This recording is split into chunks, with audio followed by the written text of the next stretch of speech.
Yeah, it's your boy, D-Harv. Welcome to Straight Up on Game. We have a fun-filled show for you tonight. And happy early Thanksgiving to everybody. Thank you for tuning in. Now it's time to introduce the host of the show, Dwayne Let's go.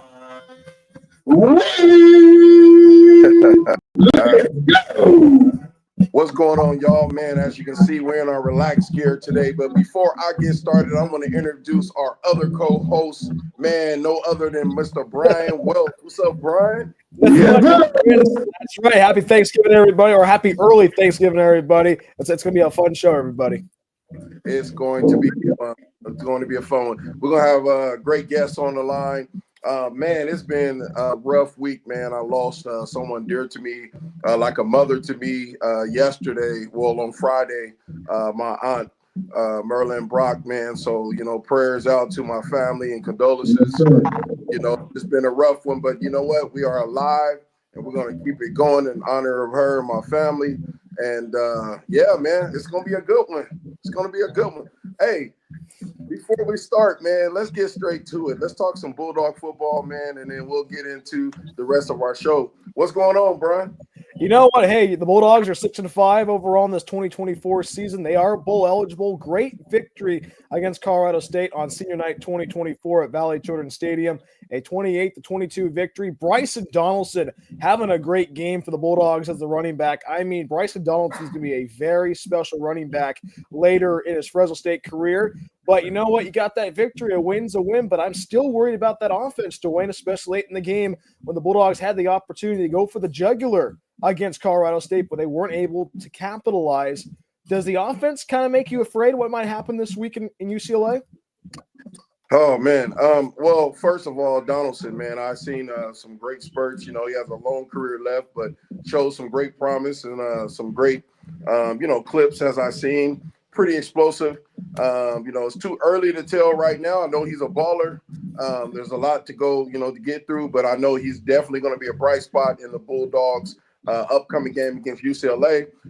Their defense played solid last game, so offense is going to have to capitalize. Going to have to minimize the mistakes, and then have to just move the ball. And I think the run game is going to be imperative this week. And especially you are going up against UCLA. It is a 12:30 kick in Pasadena at the Granddaddy of them all at the Rose Bowl. A lot of energy with this team right now. 7 wins look better than 6 wins going into the postseason. UCLA has been on a roller coaster of emotions. Their first year in the Big Ten. I mean, it's kind of like a Dr. Jekyll and Mr. Hyde. Who are we going to see from UCLA on Saturday? Man, I don't know. We can see. Yeah, I don't know. Maybe you have to ask D-Harv on this one. You know what?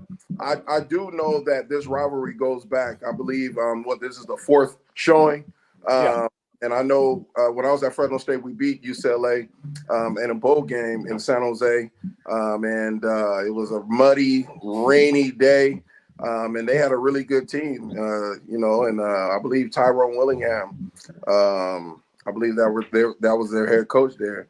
No, not Tyrone Willingham. Who was it? Yeah, it was Tyrone Willingham, I believe, was their head coach. And, they had Jones Drew. They had, some great ballers, but, they couldn't hang with those Bulldogs. So, it goes back to Coach Skipper as well, playing, I believe, in 1999, playing UCLA and ended up losing to UCLA. It's just a great rivalry. And especially, what's going on because every time the Bulldogs travel down to Pasadena, it's always a great crowd. The Red Wave travels in numbers. It is a 12:30 kick. I'll be down there covering the game for the student news station. And I mean, it's going to be a lot of fun. It's what every football player dreams about, being in the Rose Bowl, 12:30 kickoff with the sun probably glistening and the San Gabriel Mountains in the distance. I mean, it is going to be a probably beautiful setting on Saturday afternoon, Dwayne. It is going to be a good setting. I mean, I live right outside of the Rose Bowl, so I'm in that area about, 15, 20 minutes from downtown Los Angeles. So, I get to see that sunset every day, but, it's going to be a different type of sunset when the red wave roll in. Hopefully there is a big showing. I know last week UCLA is coming off a big win. So we're going to see how that pans out. But again, the defense, I believe, will hold tight with that running game. I believe with some play action, should be good moving into this week. And especially last week, Dwayne, the Bulldogs looked really good offensively with Mikey Keene. But when you gave Mikey Keene opportunities to pass the ball, he was able to pass it well. But going back to that running game, I mean, Bryson Donaldson might not play the game because of an injury, but Elijah Gilliam might have to step up in a huge way. We've seen Gilliam step up many times before, and running the football, especially against UCLA, it's going to be a lot of fun to see how the Bulldogs are able to beat the Bruins in that chess match. Yes, this definitely going to be good. I can see a 1-2 punch, coming into this game. I can see, Donaldson, and I can also see Gilliam, pounding the ball between the tackles, and then an offset change from Donaldson. So there are some great things that's happening in Bulldog land. Man, let's talk about the coaching realm, man. We hear a lot about that. I'm all through all the social media platforms, so let's talk about that real quick. What's going on in that spectrum? You know what? They did post the posting for the job title for the head coaching job at Fresno State. They say it's a formality. I mean, you're on the skipper train, Dwayne. You've been on the skipper train the whole entire 2 months. And I mean, you know what? Hopefully Skipper gets the job, but if he wins on Saturday and he wins the bowl game, does he get the head coaching job? You know what? It's too close to call right now. I am on the skipper train, and I'm not going to get off that train. But I did hear another name through a couple of the social media links. I heard Jazz Baines' name come up quite often. Jazz Baines is at Western Colorado, and he's winning every year. He's transitioned the D2 division and playing against some great skill sets out there. I mean, he took that stadium and built just like Pat Hill did. He built a brand new stadium out there, at a very high elevation, has some great recruits. My son, Dwayne Wright, Western Colorado. So, I mean, there's some great things going on, but I'm hearing Jazz Baines a lot that's floating through Bulldog land right now. Well, how about Daniel Holgerson? I mean, Daniel Holgerson, guy that used to coach at Houston, used to be a part of West Virginia. I know that he's in corn country right now, being an offensive analyst for Nebraska. He does have that experience about making that transition from a group of five to a Power Four conference, especially Houston making that transition from the American to the Big 12. But also, he still has that relationship with Garrett Classy. Remember, Garrett Classy, the athletic director of Fresno State, used to be with Houston. You know what? You have that relationship right now. And plus, you get that air raid system going with Mikey Keene with that wide receiving group. That would be very interesting to see how the air raid would go over in Fresno. Fresno's traditionally more of a running style team, but if you open the passing game up, we're going to see numbers like 2013. But it's all. We're also saying it's all up in the air right now. But hopefully, Skipper gets the job. But I mean, anything can happen in these next couple of weeks. Yeah, anything can happen. Again, I'm Team Skip 100%. But there's always competition. There's always, any job that you go for, there's always people that want your job. There's always critics. And I'll talk to Coach Skip, all the time. And, just great talks, great conversations, and just uplifting, right? He knows what he has to face. You have to win. That's just something about being a head coach. But at the end of the day, I think he can pull it off. And another thing, being one of the African-American head coaches, one of the first to ever happen, if that happens at Fresno State, I mean, these are changes, right? These are things that people may not be used to, but I see the positivity in it. I think it will be great. I think it'll be great for Fresno and great for Bulldog football. And especially, hey, you know what? You want somebody in that you want somebody that bleeds Bulldog red and able to understand the program, especially you bring in somebody from the outside. We've had this trouble before. I mean, with Coach DeRuiter. Coach DeRuiter brought some great things to the Bulldog, to the program, but you know what? He had his own ideas and all that. But the thing is, if you have somebody that understands the Fresno State culture, like anytime, anywhere, any place, like Coach Skipper does, you're able to build a good identity, and I think the Bulldogs can build a good identity if you take the interim tag away from Tim Skipper. Right. Oh, man. You know what? You just brought back some memories. And I can remember Coach Pat Hill, saying any place, anytime, anywhere, playing anybody. And, Coach Skipper was a part of that. The coaching staff that is at Fresno State was a part of that. Going to the Tennessees, going to the Oklahomas, playing the Michigan States, playing the USCs. I mean, we can go down the line and, Bulldog football, there's nobody that's afraid to play in that stadium if you are a Bulldog. The people who are afraid a little bit are the visitors because of the red wave, and it's because, of just the tone of the coaching. When you step in the facility, it's a different place. That's why most coaches come to Fresno State, right? They get their career started and they go to a place like Florida State, Miami, Penn State. I mean, you name it. Coach Frank Signetti, would go out to all of these different places. Like you get the best of the best. We have a coach right now at Alabama getting his behind whoop. He shouldn't have left Fresno State, but guess what? He decided to leave, and now he's paying for it. So, I mean, these are things, of that nature. So, yes, we're not going to be able to get the top of the top, the best of the coaching, but I will say the coaches that we do have understand Bulldog football. But that's neither here or there. You know what I mean? So, yeah. I mean, especially, you look at the coaching staff that Jeff Tedford assembled in the second go around. John Baxter. Coach Coyle. J.D. Williams, Clinton High School Horned Toad. You're having living legends that understand Fresno State football. If you break up that band, what are you doing? That's the thing. You have those great group of people there that are helping these young men out and also making them future leaders and future great men. You know what? Hey, it's you look at the wins and losses, yes, but it's what the lessons you learn from off the field more than on the field. Right. Speaking of young man, we got a young man that's coming on right now. We're not even going to go to a commercial on this special yet. But Bryan, why don't you give us a little bit of background of our top guest, man? Oh yeah, Mr. David Dunn, the guy from Lincoln High School, the guy that's been in the San Diego area. Oh yeah, come on now, give it to us. Hey, grew up in San Diego, went to Morris High School, former Tiger Morris High School, played football at Bakersfield College, then transferred to Fresno State, played for the Bulldogs, got drafted by the Cincinnati Bengals, played 7 years in the NFL, then came back in 2011 and coached for Lincoln High School and won a title in Division III in the San Diego area in a second year of coaching. And hey, you know what? Lincoln High School got a huge championship ring on Friday night. David Dunn's been racking up the championships. He's better than Nick Saban in San Diego. Well, let's welcome in David Dunn, everybody. What's going on, Coach Dunn? How you doing? You on mute right now. We can't hear you right now on the show. You gotta take your phone off. Oh, there we go. There he is. There he is. Welcome, Coach. Definitely glad to finally join the show, man. I was caught up over here at Dave and Buster's. My daughter's birthday. I said, "Oh, I'm supposed to be on the show right now. I got to go outside."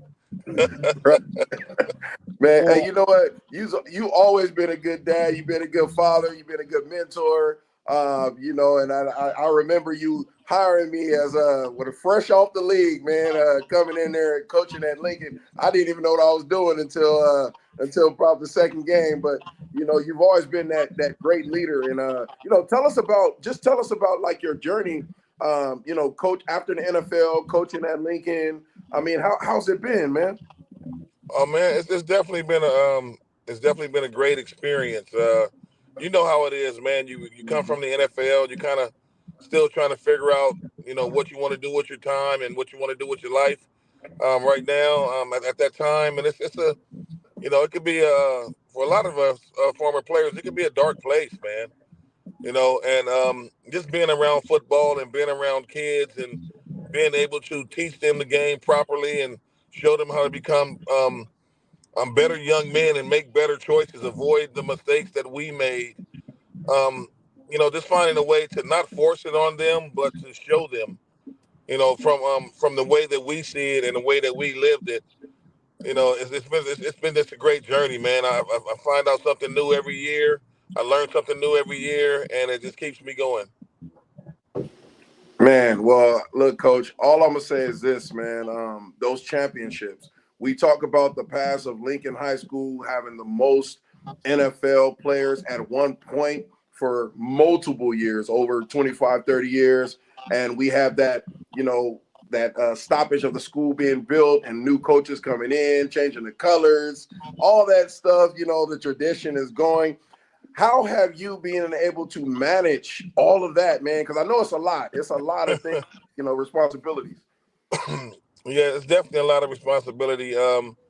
Being that I'm from the neighborhood and San Diego, and I have close ties with Lincoln High School, you have to understand the history, and you have to get the alumni involved. That's one of the reasons why I invited, Keely Smith and yourself and, all these guys to come on as coaches, because who's better to teach them about Lincoln culture than Lincoln alumni? So I've always been big on getting the alumni involved, and I'm working right now, even trying to get a Hornet Walk of Fame in the stadium here, so I can recognize some of the former greats like yourself, Keely Smith, Marcus Allen, Terrell Davis. It needs to be something there that recognizes the history of Lincoln that the new kids need to see, so they can understand the connection and how deep it is. The culture is still it's a winning culture. We're expected to win. It's a hard place to coach, but you know, I told them before there can be any champions, my focus was going to be building championship mindset and the heart, body, and soul. And if we can do that, the championships will follow. And that's what I set out from day one. And I mean, our kids, man, are striving academically. I have 4 kids on the team right now that's fighting for valedictorian. All 4 of them have the 4.33 GPA. And to have that from the football team at a inner city school is unheard of, because that was one of the issues where a lot of scouts come through, but they was like, hey, are the kids going to be able to make it academically? Well, that's what I brag about more than the championships, man, is that these boys average a 3.2 overall GPA as a team and been doing it for the past 10 years. And that's why we're getting these kids out at an alarming rate. Well, of course you're getting them out at an alarming rate because you have been through it. You have Coach Stutz over there, man. You have all of these coaches. I remember growing up, man, watching and, belling around the neighborhood, coming down Skyline and, riding my bike real fast through Lincoln, like all these different things that's very important growing up, like the Kelly Green, right? Yes. The Kelly Green. That represents Lincoln in so many different ways. And when people see that Kelly Green, coach, they know what it is. Tell us a little bit about how many guys actually come back and talk to the kids and actually, give them some inspiration. Well, you know what? It's a lot of the guys come back because we've built that family culture.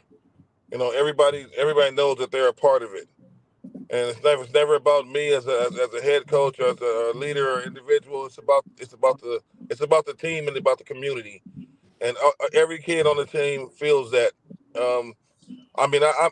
I brag this year. I have 5 former players that are on my coaching staff right now, coaching the JV team, JV and the freshmen.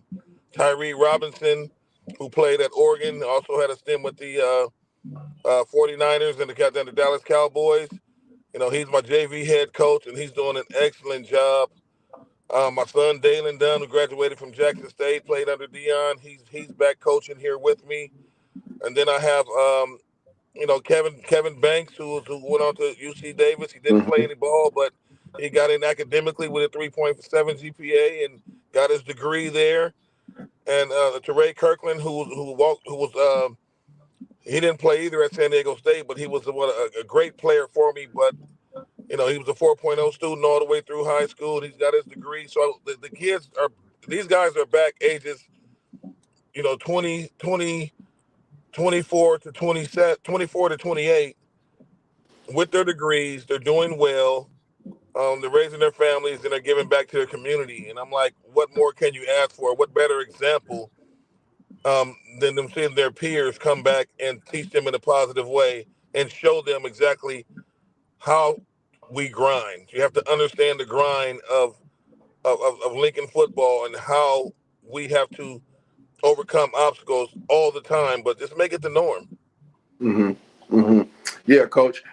Like you're saying, I'm going to ask one more question. I'm going to let my co-host start to ask, but Going back, recircling back, I know you talked about acknowledging like having a walk of fame and things of that nature, but I mean, growing up and going to Lincoln High School and seeing the struggles that we had to go through and seeing you overcome those struggles throughout the years, that is huge, man. And knowing that we do have a stadium there, we have a venue. I've been putting it all over social media. I think the stadium or the venue should be David Dunn Stadium or David Dunn Field or something, because you have literally outdone Morse High School when it comes to the championships and football championships. And you played on probably the best teams in San Diego in California history under Coach John Shacklett. So how do you feel about that? Like, do you feel like has there been a pressure, from playing back in the 90s and winning those championships, and now you're holding that mantle of possibly being the greatest coach ever in San Diego? I'm just doing my part, man. You know what? God put me in this place, man, and said, hey, lead the right way. He's showing me how to lead, and that's all I'm doing. I'm doing my service, and that's how I look at it. Is that it's not about me at all. I appreciate the even just being mentioned with some of the greats and stadiums and all of that. But everyone knows I'm extremely humble, and I don't look for any of that, man. All I look for is, hey, how high can we get this GPA, and let's continue to shock everybody and make it the norm, because our kids nobody really expects them to succeed, and that burns me up. It burns me up, and we have to prove them wrong and prove to ourselves even more so that we can do whatever we want to. So my thing is, man, watching the kid come in who was ineligible and had to be on a probation contract, walk out of the school with a 3.5 or 3.7 Wow. GPA and can hold his head up. Now he know he can accomplish anything in this world. That's where I get my joy from, man, is that. And then we're lucky enough to win some football games at the same time. But, I just when you instill that in them, man, they're going to run through walls, and there's no stopping these kids at all. And like, we're at a point right now, I told them, hey, every year I get to a point where I want to see the kids self-motivated. In the beginning, I have to look for certain kids to check on their grades, and they kind of test me. But now the kids then it comes a point where they're looking for me to show me their grades to make sure that, hey, coach, you see what I got here. But it's even deeper than that, man. When I got my kid at SMU, calling me up still, hey, coach, I'm on the honor roll. University of Georgia, coach, I'm on the honor roll. And University of Miami, coach, I'm on the honor roll. That's what they call and talk to me about. I let my assistant coaches coach. I trust them, and I focus on the academics and the person. And that balance goes over really well. We have something really special here in the community to where it's crazy, man. Normally we get inner city kids busing out. We have kids from Del Mar, Solana Beach, and everyone trying to get into the inner city school at Lincoln High School. About time. So it's definitely something that's really special, really different. And everybody's accepted. My thing is, as long as you're willing to work, and compete at a high level, you're welcome to come and be a part of this program. Wow. That's what's up. Well, Coach, I'm over here on the East Coast in Central Florida. When you retire out there, we need a coach like you over here. Hey, man. Hey, you got me hyped just talking. So I can imagine what your pregame looked like. So, oh, man. I'm about to run through the wall over here. Oh, the pregame is lit, man. We have to. I have to contain myself sometimes, just to get ready. I don't want to get them too excited too fast, man. But just the right. There's always the right words. God put the right words on my tongue, man, and leads me to say the right things to get these kids motivated. It's all about them. At the end of the day, as long as we're having fun, we are extremely dangerous when we're having fun. Okay. Man, yeah, we need more like you over here. I'm telling you. I'm telling you, look, quick question. Coach Yes, Stutz, sir. man. I can't say that without recognizing Coach Stutz, man. This dude has been in the community for the longest and seen about as many athletes as you've seen, Coach. And I think we lost Coach. Let me see. Looks like we lost him for a minute. Well, we're not going to have no dead space, but when Coach get on, we want to thank all the viewers that's coming on. Man, it looks like we got some great support tonight.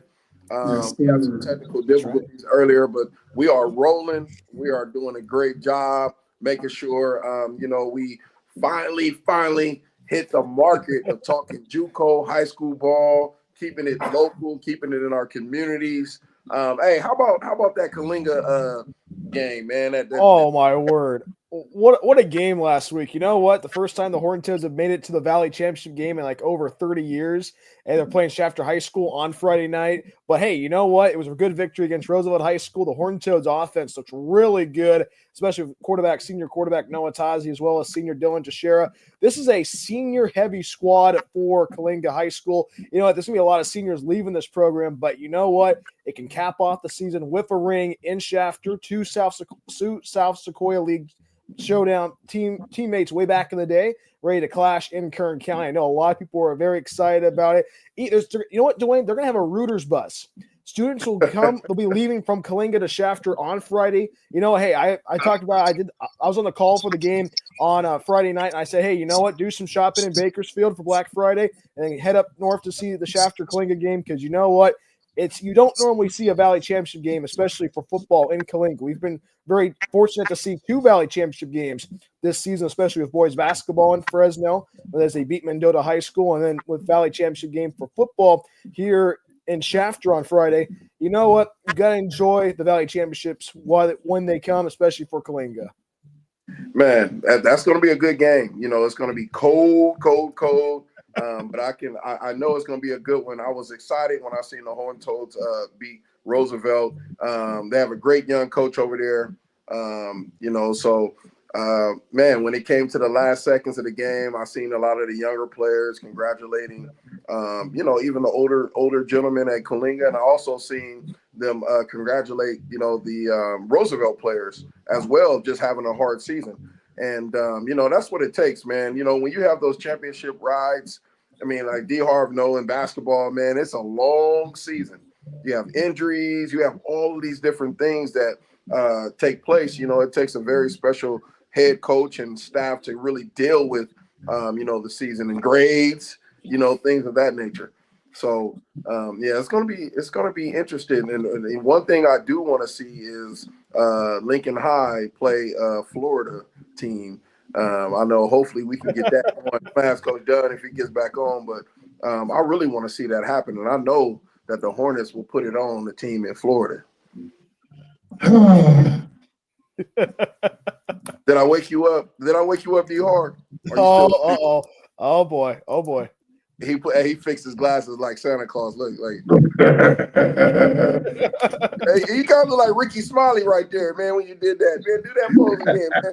We're gonna take a picture, send it over to Ricky Smiley, man. So he probably heard that before. Like, I know. Yeah, I get it all the time. His brother, hey, you got Ricky Smiley and Ricky Sadface. I used to tell people, man, when I get glasses, my pet peeve is when people look over the top of them like this. Hey, oh my word! That's one of my favorite little shots right there, man. My kids love when I do that, man. Hey, look. All right, let's get back on a serious note. Coach Dunn, hopefully he can get back on. But man, we might as well start talking about Turkey Day, gobble gobble, man. Thanksgiving. Yes, Thanksgiving is tomorrow, man. So what's up, man? What y'all eating on Thanksgiving? Man, I know you were talking about this. What else you do? I'm thinking. Hey, I know you were talking about some pie, right? Oh, most definitely, man. With that vanilla ice cream, oh my gosh. Ooh. Oh, that patty pie though. That sounds good, man. What you eat, Brian? You know what? I'm going to go down and see my family. It will be on the coast. And I know we're a moist turkey family. We don't have the dry turkey. So the thing is, I'm a huge gravy fan. So what I do is I put a lot of gravy on the turkey, I put a lot of gravy on the mashed potatoes, and it is good, good, good. Especially, you can't forget about the pumpkin pie. You know what? That's for me. Hey, a big old slice of pumpkin pie. We're good. We're eating good. Plus, are you guys a stuffing fan? Because I like stuffing. Look, man. Look, I like dressing. I used to like stuffing, but I like more. Well, I guess the same thing. Well, no, It's the same thing. same thing. But you know what? My mama's dressing is to kill for. Look, my mama's dressing with that homemade gravy and that ham and that turkey. For those who don't eat ham, I'm sorry, I don't eat ham that much, but on Thanksgiving, it's awesome. And then, man, when she make these little pies, I'm making people hungry right now. She make these homemade pies, man, they're so good and delicious. And we have the sweet potato pie, and then she have this cheesecake with, it has like Oreo flavor. Woo, man, I'm telling you right. And probably that's why I'm so thick. Me and my brother are so thick. Shout out to Gwen. Shout out to Gwen on that food, man. Mama Gwen, man, out there throwing down. I know Brian, man. Oh, okay, Coach Dunn. Okay, I'm back now, man. We had some technical difficulties. Hey, you're good, Coach. You're good. Now, we were just talking about Thanksgiving, but we did have so every week, D, every week, Coach Dunn, we talk about California versus Florida because D Harv always running his mouth about Florida. And look, hey, man, that's right. Florida, they definitely gonna run their mouth. Always. You can't be from Florida if you can't talk it. You want You the gotta smoke? talk it and you gotta back it up. I learned that real quick with everybody I met from Florida. Hey, they talk it and they back it up. Hey, Coach Dunn, man, can we get a Lincoln High School game against one of them Florida teams out there, man? Just one, because they've been asking me. I said when I get Coach Dunn on the line, I'm just gonna ask in the future. Maybe we can get one of those games, man. Come on. I'm up for it, man. I love to travel in the beginning of the year, man. I would love to come out and play a Florida team. Come on. And what was that team you was talking about, DR? What was that team you was talking about? Coco, huh? Coco ain't got nothing on Lincoln. Man, Coco ain't got nothing on Lincoln. Man. Bring it. Don't talk about it, be about it. Yeah, that's it. Man, I'll definitely, I'll definitely look up, look them up and see what we can try to make happen. I like for us to get out and do something different, man. Right. Give kids an opportunity to experience something different. What type of that is that an inner city school or private school? Inner city. Oh yeah. I love going to play teams like us. They have to go through the struggles that we have to go through, and all of that. We just went up and played Grant up in Sacramento. And the two teams, we mirror each other. I mean, we go through the same things. It was scary. I was sitting down with their coaching staff and just talking with them, and I mean, it was like looking in the mirror. But great game, great competition. I'm always for that, because we all have the same obstacles and battles to fight. Man, Coach Dunn, man, before we get off, do you still be barbecuing, man? You still be queuing or what? Oh yeah, man. I'm gonna do a little grilling in the morning, man. I got a brisket. I got a brisket, but my dad put the brisket on tonight, man. I'm gonna knock some ribs down in the morning. I already knew it, y'all. That's why I asked. We was talking about Thanksgiving food, man. I know I had some of them ribs, and I had all. Oh yeah. I wasn't even planning on cooking them. One of my coaches, my offensive coordinator, Jason Carter, man, he was like, "Coach, I'm coming over, and my son's going to come by, but they asked, are you going to make ribs?" I said, "Yeah, man, I'll make some ribs." So I said, "But you got to go buy them. You go buy them, I'll make them." There it is. Hey, he's going to get a couple slaps. Big shout out to Jason, too, man, for out there for doing this thing, Lincoln, man. But all the coaches, before we get off, much respect, Coach, and spending your time with us, for these last 15, 20 minutes. Two things. I see a running back that's there, man, and he's awesome. He's phenomenal. Can you tell us about, two of your players, standout players, before you get off? Yes. I'm Aiden Jackson. He's my running back. Is my running back this year. He's a 4-year guy. Moved from receiver. He has definitely running back build. 5'10", 5'11", 205 pounds. But the kid run extremely strong. Great kid. He's actually one of the kids that has a 4.33 GPA. He's committed to UC Davis, man. Just a great overall kid, great character, ambassador of the school. I mean, represents the school in such a positive light, man. Just an overall great kid. And he's actually up for a silver pigskin player of the year in San Diego. And a very unselfish kid, a team player. Very unselfish kid, team player. Just does everything right. One of those kids that does everything right. And then on the defensive side, we have a kid named Eugene Rice, who's another standout kid who's up for defensive player of the year right now for the Silver Pigskin. And this kid's a 5'9", 265-pound D tackle. Oh man, That's giving everybody problems. He's got a full ride academic scholarship to North Carolina A&T, but we're waiting to get him. He wants to go to Morehouse, and he wants to go to Morehouse, and we're pushing to try to get that for him. But definitely a great kid, man, and he's also another kid, 4.33. They're battling each other for valedictorian. So, right. When you have that from your two standout players, it just shows how they're willing to compete, not only on the field but off the field, the classroom, and they're the best of friends as well.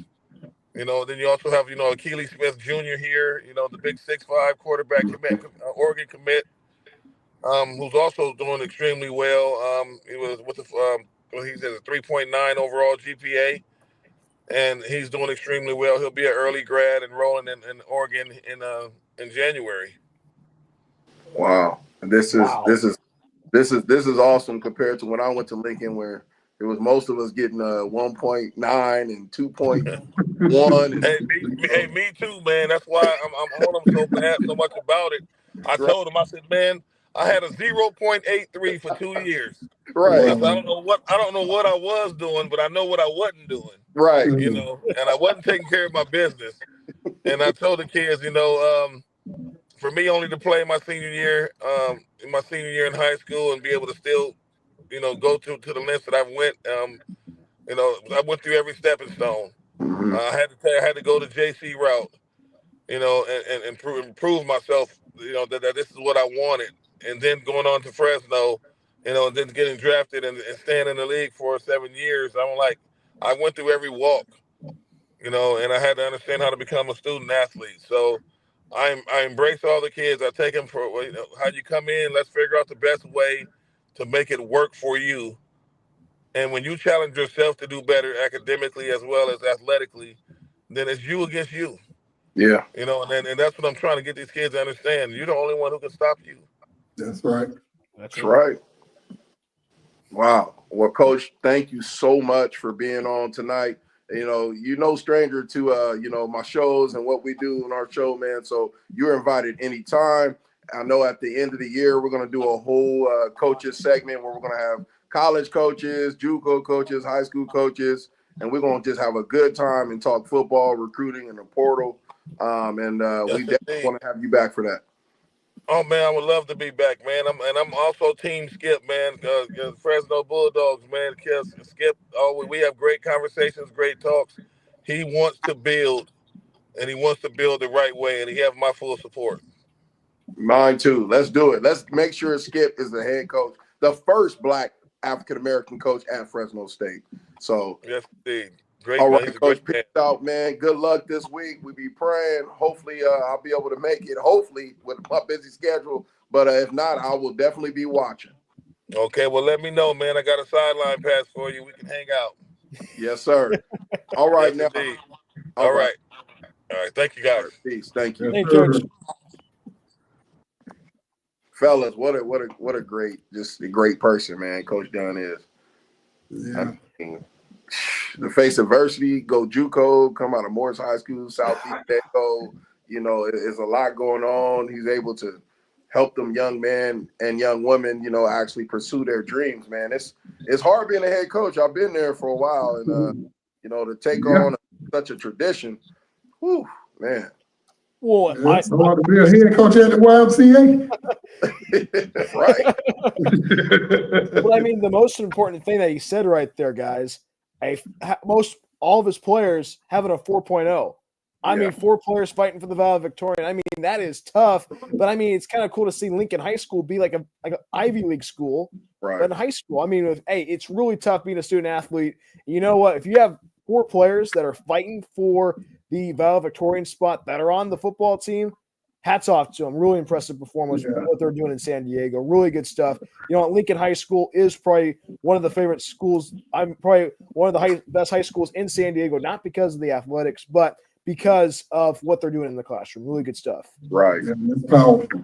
Right. Yeah. So what we're going to do, we're going to go to a quick commercial. We're going to come back. We're going to talk more football, and then we're going to talk about this Thanksgiving dinner because I still want to know, Bryan Welch, you talked about turkey and all this stuff. Man, I want to know what y'all full menu is, man, before we get off to the show. All right, peace.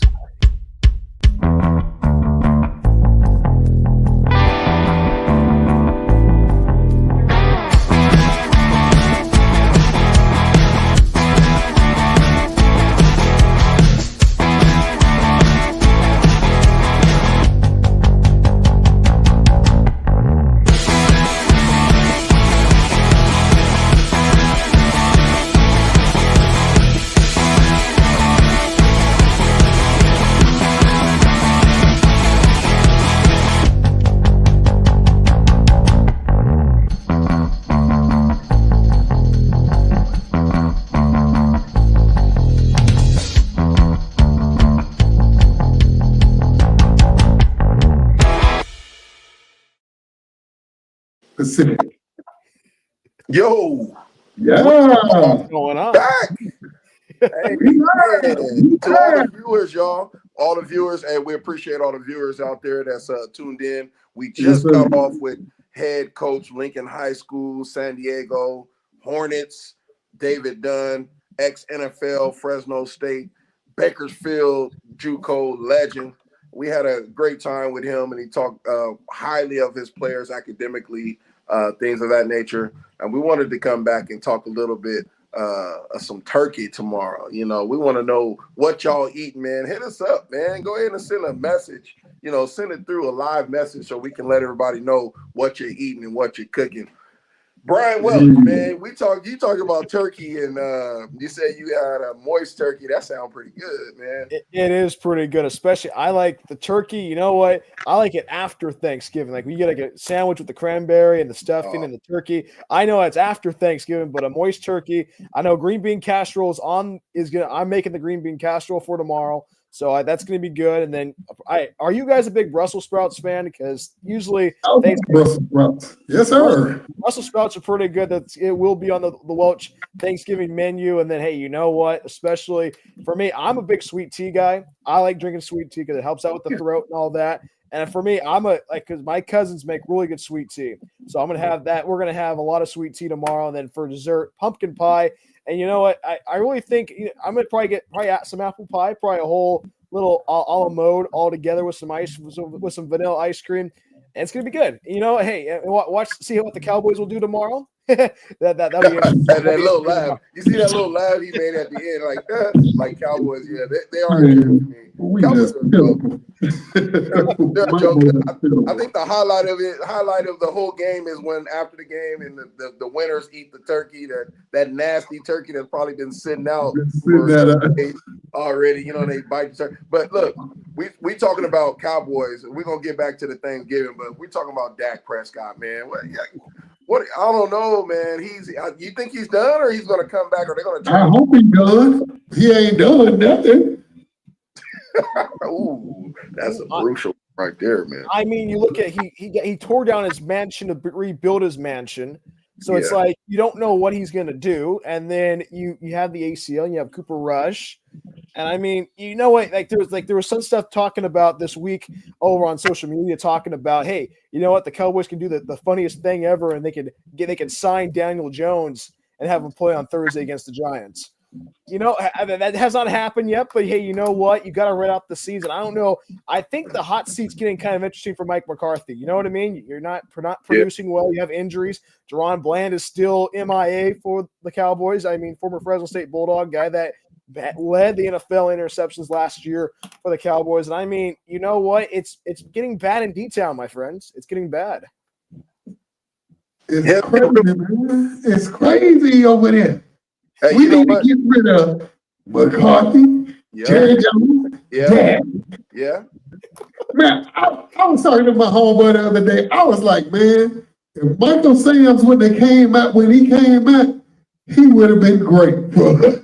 Yeah, he would have. And you know when you talk about Cowboys, right? They used to be America's greatest team, right, or whatever. Right. I don't know if they still are. I think they are because there's a lot of bandwagoners, right?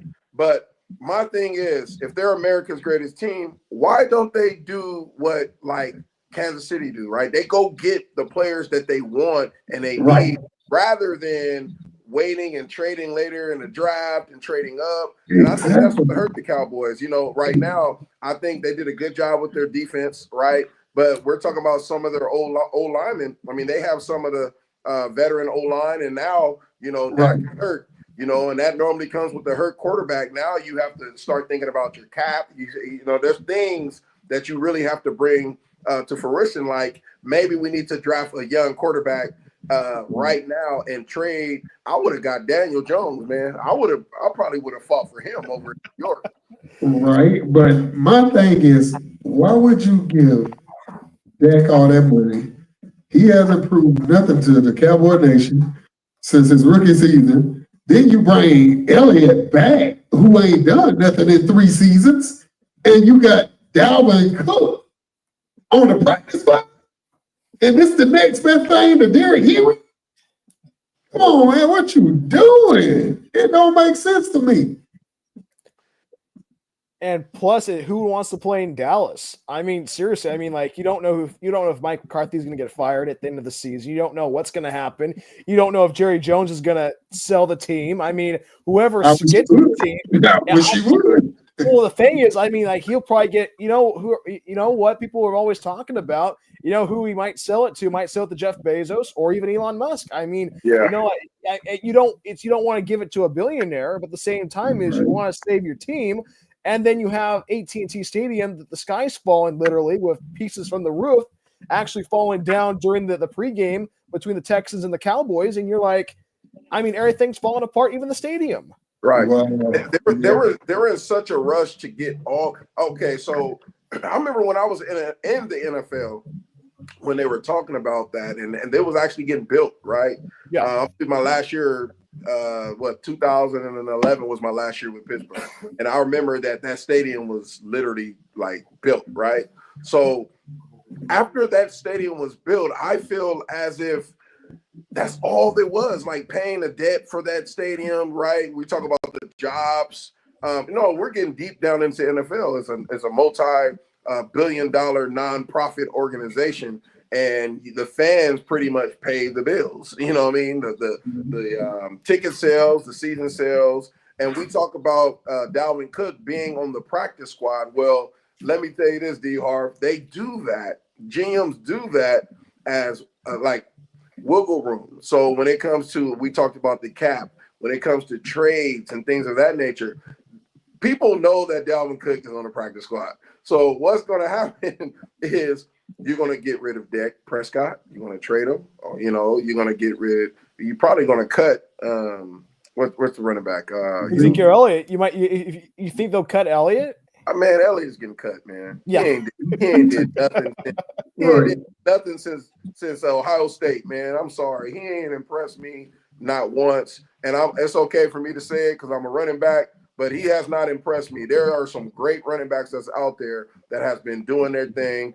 You know, you can call me washed up. I don't care. I'm a fan now. But all I'm going to say is when I sit back and I watch certain running backs and they run like Mr. Henry, how he runs still aggressively and he trains. I mean, there's running backs out there that actually are really good at their craft. I think Elliott wanted to go back to get that last part of his contract done and he, you know, go out party and do whatever he do.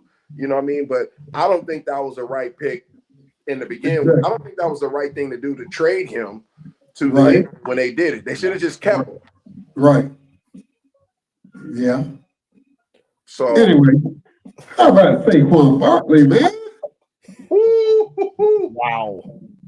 I just didn't like that. Anybody in the NFC East, I hate. But that boy is bad. Yeah, he a bad boy.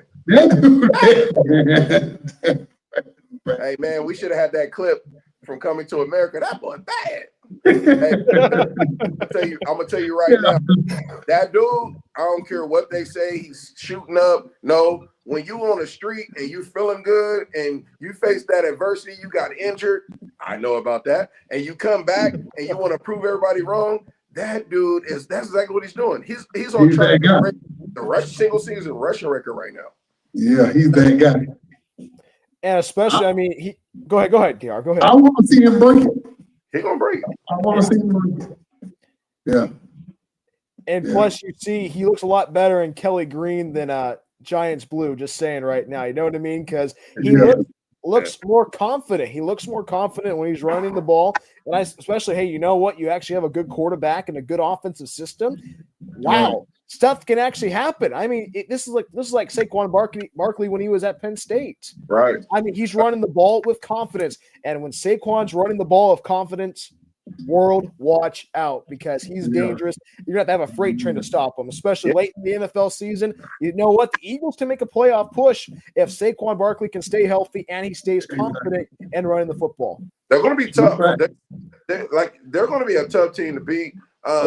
You know, with that system, we talk about mid-tier offensive linemen. I mean, they're a younger type offensive line. We talk about Dallas Cowboys as being kind of veteran. That's the difference. We talk about the New York Giants, right, with Danny Boy, who just, I mean, he just don't want to play no more. We just he want to live in somewhere in Minnesota now and you know, make it. He's going to Minnesota, right? That's where he's going. That's right. I was surprised about that because I mean, hey, Sam Darnold's doing pretty good for the Vikings. I mean, hey, you know what? Hey, I mean, little quarterback controversy. I mean, right. Go ahead. The bonfire. Right. Look, all right, I'll hold the ball for you. What down is it? Okay, here you go, and make that $10 million that's left on his contract. Hey, it's okay, you know, and people need to understand that, like, it's a puzzle. It's like a chess match, a chess game when you're in the NFL, these movements and things of that nature. I really want to know what forced him to just leave instead of just working hard and staying in that starting position and making sure he's come back during the spring and ball out. And, you know, like he just flat out quit, like just said, you know what, I want to leave. And you're a quarterback. That's different.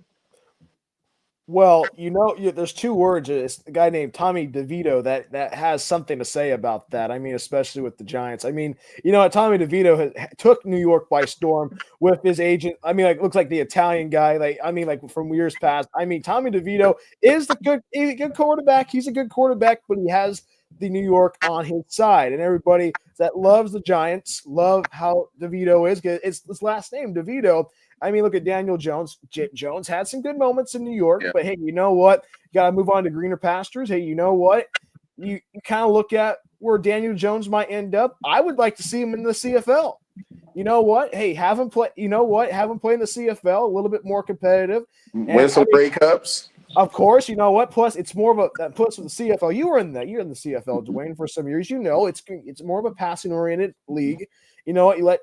You let Daniel Jones sling it around for possibly Calgary. Well, Calgary has a good quarterback these days, but you give it to Edmonton or you go to British Columbia, you might make some noise. You know what? Hey, I mean, Cody Fajardo's still up there in the land of Canada, playing really well. Guy that used to play for Nevada. I mean, way back in the day, still slinging it around. Is Vernon Adams still playing for the CFL? I don't know. Last time I checked, I haven't really followed the sea. I know that's bad that we're like sports guys, but big shout out to Toronto Argonauts for winning that Grey Cup. That's This is probably right. like 100th one they won, but no, I haven't really checked up on them. But I know that we're talking about CFL fellas, and we got the USFL. What else? We got the United Football League. These are UFL. opportunities. Yeah, UFL. These are opportunities for these young men. I was mentioning to my son just the other day. I said, look, when I was growing up, and D. Harv and you was growing up, it was just, well, you're a little younger, but it was just NFL and CFL, and then you'll go play at some arena, or you'll go play semi-pro if you wasn't good enough to play none of them. And that was it.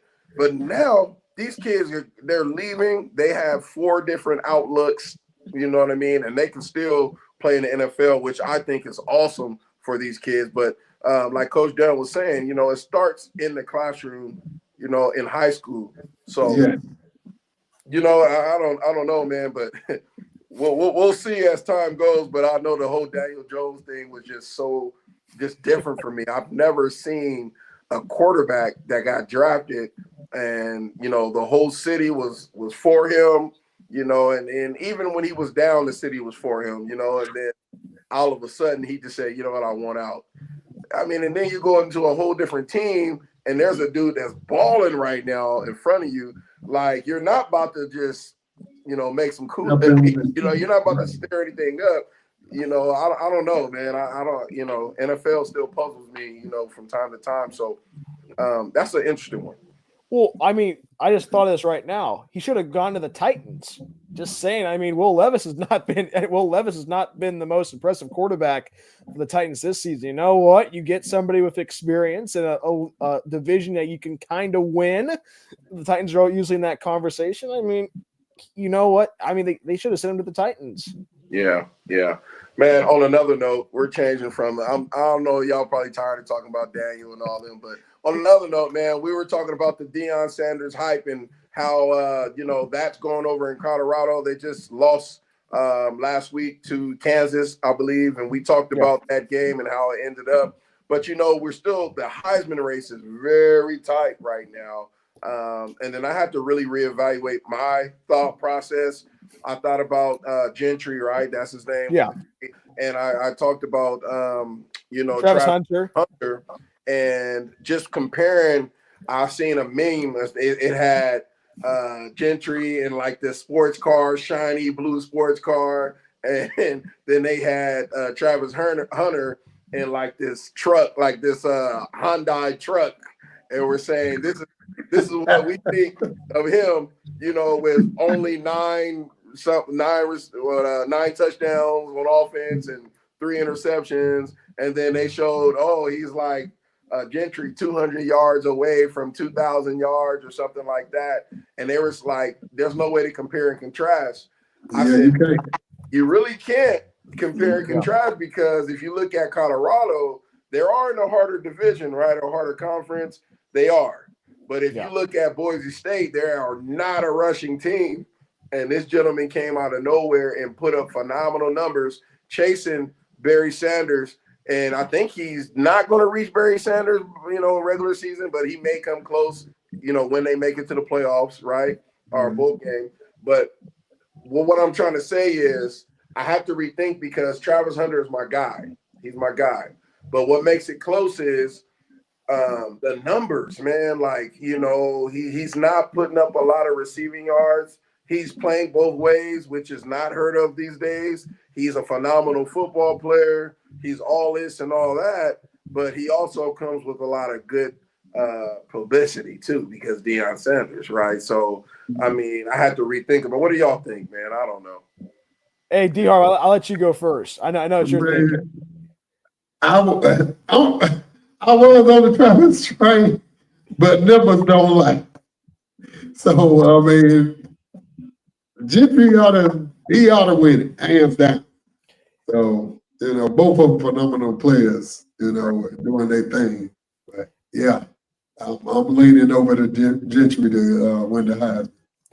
And you look at the history of the running backs from Boise State. You had Jay Ajayi and Doug Martin way back in the day. And I mean, multiple players from Boise State should have been on the Heisman ballot and also probably Kellen Moore should have been in New York all Mhm. those years when he was with Boise State way back in the day. If Genty's not winning the Heisman in December, what are we doing? Why are we even voting? I mean, you look at how he's done. I mean, it's Boise State. I know it's Boise State. It's a group of 5. Blah blah blah. They have the history, but you look at his story and where he's came from. He played in Italy. He grew up in Italy. He grew up in Italy, and he went to the United States. And the thing is, look at what he's done. Ashton Genty should win the Heisman. He's gonna probably run for 200 yards on Friday against Oregon State because Oregon State's not good this season. And you know what? With the playoffs saying that Boise State might host a playoff game on the Blue in December, Yeah. you have to give it to Ashton Genty because Ashton Genty is probably the most deserving candidate. Of course, I know Travis Hunter has the hype and all that, but you look at the yards, you look at the stats. The stats do not lie.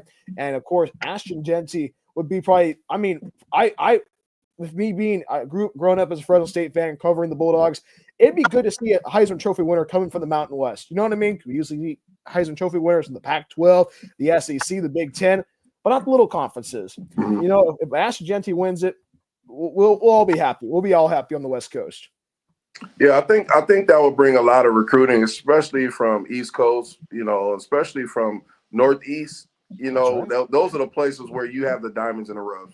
You do have a lot of players out there that it's hard for them to even get into Florida State's, Miami's, and you know, Notre Dame's and things of that nature. And I think, you know, here on the West Coast, we do lack, you know, that speed, you know, part of it. You know, we have great running backs who can do a lot of things, quarterbacks, receivers, you know, but I think this will definitely help recruiting for Boise, not just Boise, but it will just bring a whole different outlook on recruiting as a whole, especially for the Mountain West. I mean, after this year, the Mountain West is probably going to be nothing. Like, you know, the Pac-12, the movement of the Pac-12, that's going to happen, you know, and just having the teams, the great teams that's coming in that was traditionally Western Athletic Conference, which is the WAC, right? And then you have the Mountain West Conference, like San Diego State, right? Who, you know, they're very inconsistent, like the Bulldogs over the years, due to the recruiting, due to the movement of like the Boise's and the Hawaii's. And we can go all the way down to Dallas, you know, with the some of the colleges and universities out there, right? They're known for taking a lot of West Coast. And also, we talk about Florida. There's a big influx of Florida players right now that are at the SCs, UCLA's, Cal's, you know, because they weren't getting recruited in those places. Right. Yeah.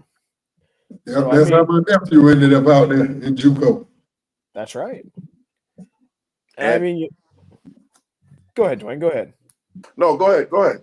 I mean, you see what's going on. I mean, you see people moving to different places. The transfer portal has had their positives and have had their negatives. We've talked about that plenty, especially on the show. But I mean, especially you get a chance to get somebody. It's good exposure, especially for Boise State, but also West Coast football in general. Especially California is better at football than Florida. I had to get that in for D Harv right there. But the thing is, you got to look at it. You know what? Hey, if you want to have a good time, you want to have fun, but you want to be a good student athlete in the classroom and have some playing time and have a more memorable time, and then sitting on the bench at a Florida State or a Florida. Great win by Florida, by the way, D Harv, over the weekend. But for me, it's like you got to look at it. West Coast football, a lot more fun, a lot more better academics, and you get a lot more better playing time, especially with Ashton Genty. I mean, look at it. I mean, last year against Fresno State, he didn't play. He was injured for that game, so I never got to see the chance to play him. Then I never see the chance to see him play. But also at the same time is, if he played against Fresno State last year, that would have been a totally complete interesting game last year in Fresno. But hey, you know what? Ashton Genty will be a Heisman Trophy winner, and the Heisman Trophy will be in the Treasure Valley of Boise. I hate to say that, but it will happen. Yeah, it's definitely a good possibility. One thing I do want to mention before we're going to go to a quick commercial after this, and then we'll come back and close the show. But you know, we talk about the transfer portal. What a tragedy to, you know, the world of football, man. You have more kids right now. Well, I won't say kids, but young men right now that are just at home and lost out on 2-3 years of eligibility, and now they're just trying to figure out what they want to do in life. I feel that they shouldn't have started that portal. I feel that JUCO ball was the portal. I feel like the portal is beneficial at some point, which, you do have those players that I just mentioned who can go to a JUCO and don't have to even play it down and, get their academics right and be able to transfer out. But then you have, again, the recruiting. You have coaches placing players in certain places, and then other other universities are snatching these kids up, and that's putting these universities in bad hands, like the Michigans of the world. They're horrible, so that's just what happens, man. I don't know. Well, the checkbook can be pretty heavy for a student athlete's mind, especially, I've seen a lot of players this season redshirt in the middle of the season, especially when that comes to mind, especially the quarterback from UNLV. I mean, Malik Williams, great quarterback, but the other quarterback had, I'm going to sit out because I have a better NIL deal. There should be a rule written into the NCAA bylaw saying, hey, you cannot do that mid-season. But I mean, it's for a player's choice. But at the same time is you don't want to leave your team out hanging out to dry, so to speak.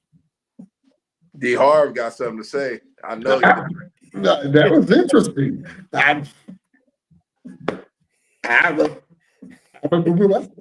Well, this is my thing. Like, I know we keep going back and forth, California and Florida. I wish we had a Texas guy on here, but these are the major places of football, right? You got California, Florida, Texas, and Georgia, pretty much.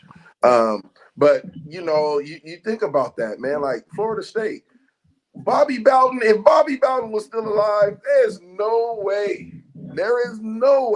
that this would be happening. Even when he was alive, at least right. He was a tool. He was a recruiting tool for a lot of athletes coming out. But when you getting guys that's transferring out and transferring in, and you have these big NIL deals, and people cannot fulfill, or businesses cannot fulfill what the original agreement is, that is what messes up the morale of college football. You have players, we mentioned, red shirt in the middle of the season before an important game at UNLV. The quarterback, I'm not going to say his name because he probably was listening to other people. He red shirts, and then another gentleman steps up and start balling. I mean, it goes both ways, right? But anytime you have these NILs, which I love because I hope my son gets a fat NIL deal because I love them when it's his time. But you got to pick and choose, man. And it has to be the right people in your corner, to really help you through that process. Yeah. It's big time. You have it's the new way. The checkbook is waving around, and you have the Michigans of the world wanting to get players, and there goes your group of 5 school right there, folks, that you might have a chance to go to a playoff game, but that's 1 or 2 key players. They evaporate all the way to Michigan. Exactly. I mean, it's like one day they're here, then the next day they're running out of the tunnel at Michigan. They're running out of the tunnel at Ann Arbor. I mean, it's a new way of college football. I know all of us old-time people that enjoyed it way back in the day. You want to see a little bit of a change, but at the same time is you want to see the athletes get paid. But at the same time is you don't want the tomfoolery we've seen this season. Right. With students redshirting during the middle of the season. I mean, it's like would it fly in the NFL, Dwayne? Seriously. If somebody we just seen Daniel Jones. We just seen Daniel Jones just went to the ownership and said, I can't play here anymore. And what do? They let him go. See, the NFL, not for long. Look, they don't care. They can care less about you as a player because they know that there's other somebody else coming. They don't care. But college football, you're only going to get the 1 or 2 Travis Henrys and Gentrys once every 10 to 15 years. You know what I mean? So, yes, the portal, I believe, is cool if it comes to a situation where the kid got to transfer and maybe the grades wasn't as good as possible. And then, he wanted to be closer to home. Find he had a partial scholarship, those circumstances. But then when you get into he was a 4-star quarterback or running back or DB, and Tennessee wants him or whatever university wants him, and they said my alumni association is going to give you $5 million. They're going to give you $1.5 million for every year that you play here, son. Are you going to come to our university? Of course, he's going to that university. Oh yeah. Of course, coming from the slums, most of the kids, let's admit, about 90% or more of the kids come from nothing that goes to college. So most of the time, they're going to go to where what? They're going to go to the money. And you know, sad to say, but that's just what it is. Yep. Yeah. So, but yeah, we're going to go to a quick commercial. We're going to come back and close out the show. Deep Harv is going to close out the show, and we're going to talk about our last meals going into our Turkey Day tomorrow. And we also want to give a shout out to one of our senior football players, Logan, who recently had the privilege of being selected to play in the Wright Family Consulting Group Heritage Bowl here in San Diego and also in Los Angeles. Honestly, it was a really eye-opening experience, a game-changing experience. It actually felt like a college experience, like a college game. So first they took us to LA in the charter buses. They fed us, and then we had like a big stadium, bunch of people. It was a very great time. How did that feel representing your school and your family in such a big event? It felt wonderful repping the school at O'Farrell, like repping O'Farrell. I had my helmet. They said O'Farrell over the intercom. It felt good to let people know where I was from and let people know how far I came. We can't wait to see what else our athletes can accomplish in the upcoming season. Learn more about our incredible sports programs on our website today. Go Falcons!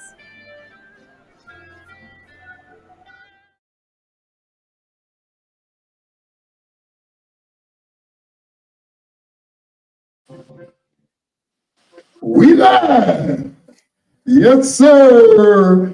Anyway, since we was talking about Michigan, man, shout out to Andre Washington, your little brother, and them Detroit Lions. Boy, they taking it real serious this season, boy. Them Lions on something real heavy up there. So, what y'all think about that? Whew, Detroit Lions. Yeah. I love you, bro. Andre Washington, man, my little bro down in San Diego, man. Big shout out. But I've never been a Lions fan. I'm sorry. I just cannot cross over that line. I just feel that the only time I was a Lions fan is when they had the great Barry Sanders. There's not been one person that I remember growing up that I wanted to see on the Lions ever. Not even Megatron, put it like that. Well, I'm just giving them their flowers. Oh, you want flowers? Oh, okay. Every time I'm out there, me and him, oh man, whatever. You know, we got to cause some commotion, man. This is our sports show, man. But I give them some flowers, all right, when they win a flat out Super Bowl instead of choking. Right. So when they get that silver Lombardi, then he can really get it. Yes, sir. He'll get respect. Right. Yes, sir. Hey, D. Harv, man, Bryan, we have 95 viewers on the line. And Wow. we want to make sure that we give them a big shout out. Thank you, everybody. We're on Thursday, right, fellas? We're on every Thursday. Every Thursday. That's right. 8:30 11:30 on the East Coast, Yes, sir. 8:30 on the West Coast. That's it. And we're nonstop. We're gonna stay consistent. We're really trying to get the message out. This is the True JUCO Network, and we also interview our high school players, and we interview all types of collegiate coaches, high school coaches. I mean, you name it. If you look at our past shows, you can follow us on our IG handles we have down, and you can look us up on YouTube. You can find our show on YouTube. I mean, we're everywhere, you know, but we really thank you all for tuning in. And we do have comments. If you also would love to make comments, you can go in the comment box. We'll give you about 30 seconds to go in the comment box if you have any questions for us or anything. And then D. Harv will close us out. Yeah, it's your boy, D. Harv. Welcome to Straight Up On Game. Y'all stay tuned every Thursday, 8:30 on the West Coast, 11:30 on the East Coast, the Beast Coast. How you like that? We out of here. Peace out. Happy Thanksgiving, everybody. Happy Thanksgiving. Happy Thanksgiving. Enjoy yourself.